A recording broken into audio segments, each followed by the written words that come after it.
So we'll get started now.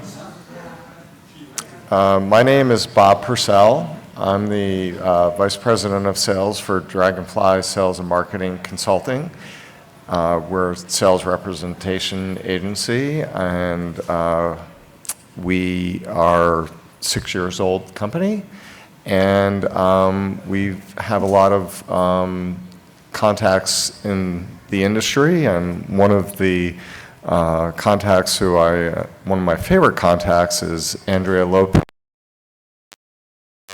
Reviews, who I asked to be on the panel here, and Dean Giustini, who is a medical librarian at University of British Columbia.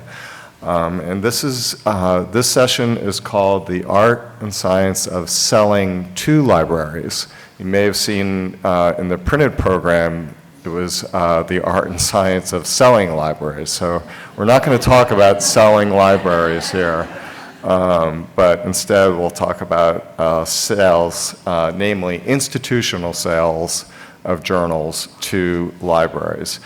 And from this session, we will address the following points and probably several others, as we've learned a few things here at the conference, in addition to the vast experience that both Andrea and Dean have.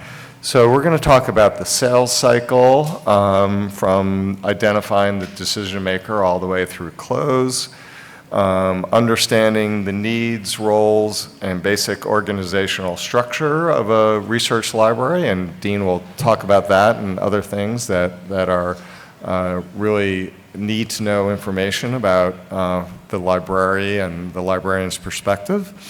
How to choose the right mix of people, both people who work for you, employees, and sales reps and contractors for domestic and international markets, both mature and developing, and how to grapple with obstacles such as shrinking budgets or flat budgets, and in some cases unfavorable exchange rates. And then we'll maybe touch upon the big deal, because that's always a big deal, and talk about integrating marketing with your sales efforts. So without further ado, I'm going to introduce Andrea to talk about it from the publisher's perspective.